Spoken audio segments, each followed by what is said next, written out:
Hello friends, good evening. कैसे हो आप? मैं आप सबका मेरी हिंदी व्याकरण की वीडियो में आप सबका स्वागत है। मेरी इस हिंदी की वीडियो से जल्दी जल्दी जुड़िए और अपने दोस्तों को भी ज़्यादा से ज़्यादा शेयर कीजिए। आज की वीडियो आप सबके लिए नया टॉपिक लेकर आई हूँ। इस वीडियो को शुरू करते हुए आज का नया टॉपिक शुरू करते हैं। विशेषण और विशेष्य की परिभाषा। तो देखते हैं विशेषण। पहले तो हम पढ़ते हैं विशेषण की परिभाषा। विशेषण की परिभाषा होती क्या है? विशेषण वह होता है संज्ञा व सर्वनाम शब्दों की विशेषता जैसे गुण, दोष, संख्या, परिमाण आदि बताने वाले यानी कि विशेषता। इन शब्दों की यानी कि ये शब्द होते हैं, तो ये संज्ञा व सर्वनाम विशेषण बताते हैं। बताने वाले शब्द को हम विशेषण कहते हैं। जहाँ हमारे गुण पूछे जाए, दोष पूछे जाए, संख्या पूछी जाए और परिमाण पूछा जाए, तो वहाँ हमारे संज्ञा अथवा सर्वनाम शब्दों की विशेषता बताई जाती है। तो विशेषता बताने वाले चिन्हों को हम विशेषण कहते हैं अथवा वे शब्द विशेषण कहलाते हैं। जैसे बड़ा हो गया, काला हो गया, लंबा हो गया और दयालु इत्यादि। इन शब्दों से मिला जुला यह संज्ञा तथा सर्वनाम शब्दों की विशेषता को विशेषण ही बताता है। ठीक है, अब देखते हैं उदाहरण सहित परिभाषा है। जैसे ये हमारी परिभाषा हो चुकी है और ये हमारे उदाहरण के अंतर्गत आ जाते हैं। तो जैसे खूंखार, पहला उदाहरण हमारा होता है खूंखार शेर दहाड़ रहा है। खूंखार शेर दहाड़ रहा है, तो इसमें खूंखार शब्द जो है, तो ये हमारे शेर की विशेषता बताई जा रही है। इस सेंटेंस में खूंखार शब्द को विशेषण कहा जा रहा है, क्योंकि शेर हमारी संज्ञा हो गई। तो इसमें हमें जो संज्ञा व सर्वनाम की जो विशेषता है वह खूंखार है, इसलिए यह सेंटेंस हमारा सही होगा और सर्वनाम के अंतर्गत सर्वनाम विशेषण के अंतर्गत आ जाएगा। अब देखते हैं हम दूसरा सेंटेंस आता हमारा, वह विद्यालय मेरा है। यानी कि ये वह की जगह हम यह कर देते हैं, तो यह विद्यालय मेरा है। तो यह शब्द जो है यह हमारा विशेषण का माना जाएगा, इसलिए यह सेंटेंस विशेषण के उदाहरण का सेंटेंस है। तो यह सही सेंटेंस है। अगला सेंटेंस देखते हैं, मैं 1 मीटर ऊंचा कूद जाता हूँ।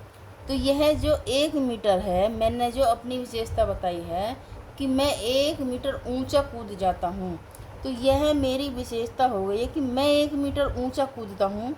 तो यह भी सेंटेंस हमारा विशेषण के अंतर्गत आ जाएगा। मुंबई में ऊंची ऊंची इमारतें हैं। तो यह तो बात सच है। चौथा उदाहरण हमारा, यह तो बात सच है कि मुंबई में ऊंची ऊंची इमारतें होती हैं। तो ये ऊंची ऊंची जो हैं ये हमारी विशेषण हो जाएंगे, इसलिए यह विशेषण का उदाहरण हो जाएगा और सही हो जाएगा। अगला उदाहरण देखते हैं हम, कोई व्यक्ति घंटी बजा रहा है। जब हमारे गेट पर कोई व्यक्ति खड़ा रहा और उसने कई आवाज़ लगाने के बाद उसको नज़र पड़ी कि गेट के बाहर घंटी भी लगी हुई है, घंटी का स्विच भी लगा हुआ है, तब उसने, हमें तो पता नहीं, हमारी तरफ से तो कोई ही लगेगा ना। तो जब हमें उस आदमी का पता नहीं है तो हम उसे कोई आदमी बोल देंगे कि कोई आदमी घंटी बजा रहा है। ठीक है, तो कोई शब्द जो है यह हमारा विशेषण का शब्द होता है, जो हमारा उस व्यक्ति की विशेषता बता रहा है। ठीक है, तो यह सेंटेंस भी सही हो जाएगा। अगला सेंटेंस हमारा आ जाएगा, चाचा 1 किलो सेब दे दो। 1 किलो सेब दे दो। भाई चाचा कहकर ठेली वाले को उसने कहा दुकान वाले को कि चाचा 1 किलो सेब दे दो। या कह सकते हैं कि उस जो कोई सेब लेने जा रहा हो उसका कोई रिलेशन में हो तो चाचा लगता हो, वो उसका दूर का हो पास का हो, लेकिन उसने कहा चाचा 1 किलो सेब दे दो। तो 1 किलो क्या है, यह है हमारा परिमाण है।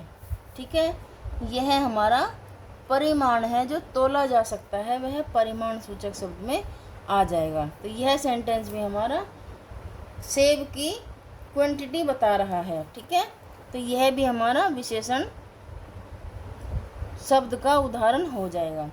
अब देखते हैं कि ये जो शब्द हमारे रेखांकित हुए हैं, अगर हम इनको हटा देंगे तो क्या हमारे सेंटेंस पूरे हो सकते हैं, या विशेषण की आवाज़ लगा सकते हैं, या विशेषण के सेंटेंस बन सकते हैं? तो नहीं ना। तो देखिए, इन रेखांकित शब्दों की संज्ञा की विशेषता बता रहे हैं। ये जो हमारे रेखांकित शब्द हैं तो इनकी संज्ञा की विशेषता बता, ये शब्द संज्ञा की विशेषता बता रहे हैं कि इन वाक्यों में खूंखार, यह, 1 लीटर, ऊंची ऊंची, कोई, 1 किलो विशेषण शब्द जो हैं यह विशेषण कहलाते हैं, विशेषण शब्द होते हैं। विशेषण एक ऐसा विकारी शब्द है, हम बता दें कि विशेषण हमारा विकारी शब्द होता है जो हर हालत में संज्ञा या सर्वनाम की विशेषता बताता ही है। विशेषण हमारा एक विकारी शब्द होता है जो हर हालत में संज्ञा या सर्वनाम की विशेषता जरूर बताता है।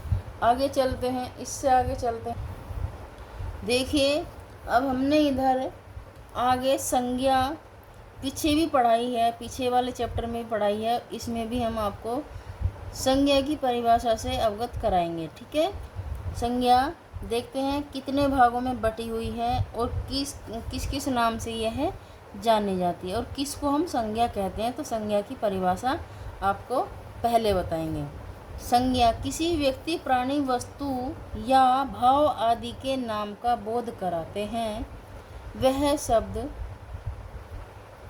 उन शब्द को हम संज्ञा कहते हैं। अच्छा जी, किसी व्यक्ति, वस्तु, स्थान या भाव आदि के नाम का बोध कराते हैं तो वह शब्द, उन शब्दों को संज्ञा कहते हैं। अब संज्ञा हम किन किन को कह सकते हैं, संज्ञा के अंतर्गत कितने रूप आ सकते हैं, कितने रूपों में संज्ञा पाई जा सकती है। तो संज्ञा हमारी एक हो जाएगी प्राणीवाचक, एक हो जाएगी हमारी अप्राणीवाचक। अप्राणीवाचक ये तो हो गई सजीव, ये हो गई निर्जीव, ये हो गई गणना यानी कि संख्यावाचक, ये होगी अगणनीय, जिनकी गणना नहीं, जिनको गिना नहीं जा सकता, सिर्फ तोला जा सकता है। ठीक है, तो इन 4 रूपों में संज्ञा 4 रूपों में आ सकती है, 4 रूपों में पाई जाती है। जैसे अब देखते हैं किन किन रूपों में कैसे कैसे सेंटेंस हमें, किन किन को हम प्राणीवाचक कहेंगे, किन किन को अप्राणीवाचक कहेंगे। तो राधा, मनुष्य, स्त्री और बूढ़ा, तो ये हमारे प्राणीवाचक संज्ञा के अंतर्गत आते हैं।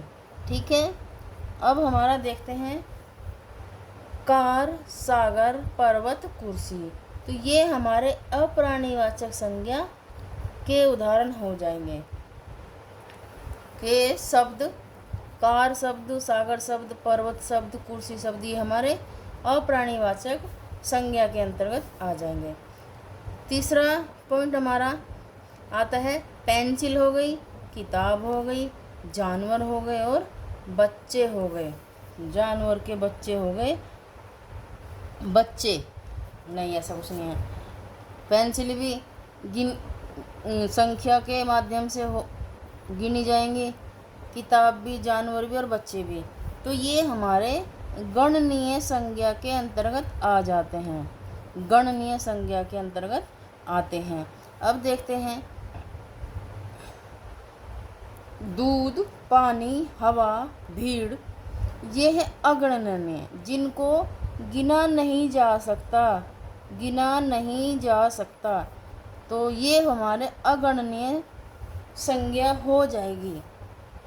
इस प्रकार संज्ञा शब्द विशेषण के साथ विशेष्य का कार्य करते हैं।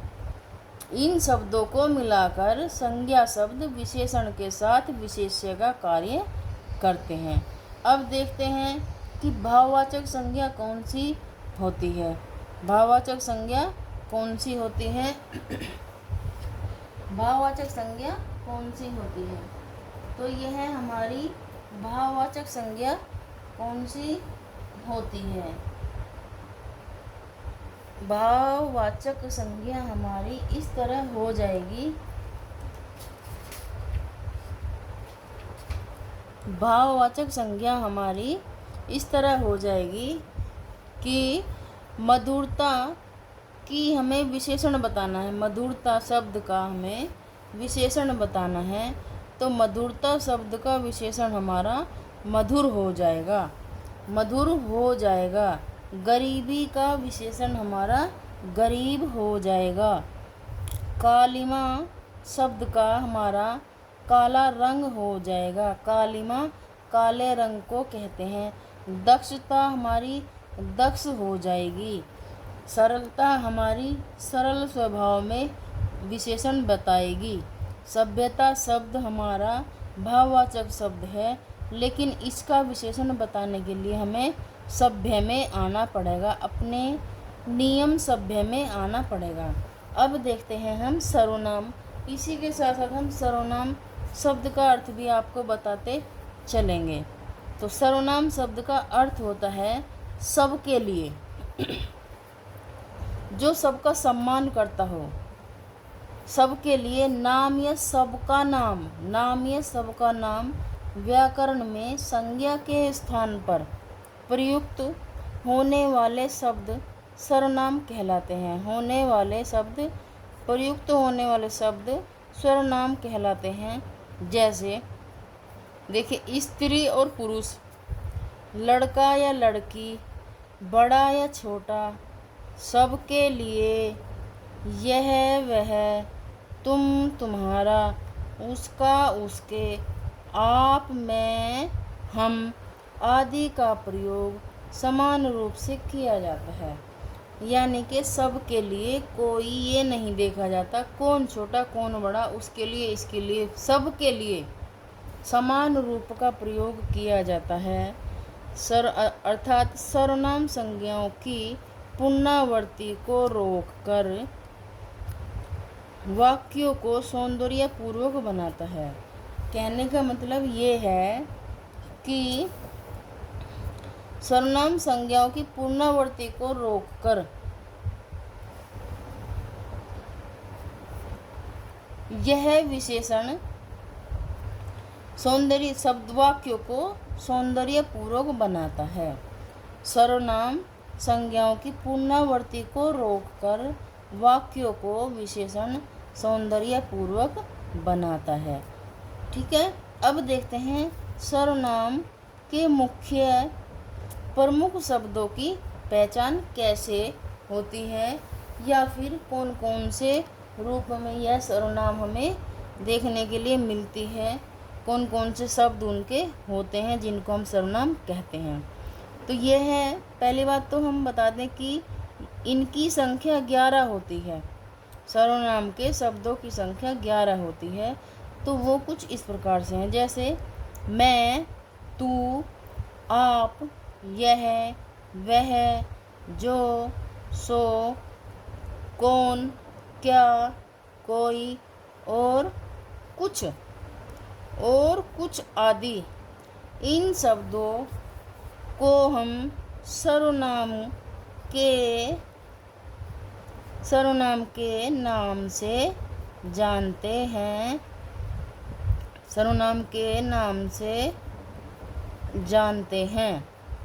इस प्रकार यह संज्ञा व सर्वनाम शब्दों की संज्ञाओं की सर्वनाम की शब्दों कि पुनरावृत्ति को रोककर, पुनरावृत्ति को रोककर वाक्यों की सुंदरता बढ़ाता है, सुंदरता बढ़ाता है, सुंदरता बढ़ाता है। ठीक है, यहाँ तक आज का टॉपिक हम यहीं पर ख़त्म करते हैं। और मेरी वीडियो अगर आपको अच्छी लगी हो तो मुझे लाइक करना, कमेंट करना, सब्सक्राइब करना, फॉलो करना और शेयर करना। आज की वीडियो, कल हम नया टॉपिक लेकर आएंगे, इससे आगे का भाग। ठीक है, जो आप सेम टाइम, और कल का दिन हो जाएगा शनिवार का, तो सेम टाइम ही आपको वीडियो देखने के लिए मिल जाएगी। इसके साथ ही मैं आपको धन्यवाद कहती हूँ। धन्यवाद।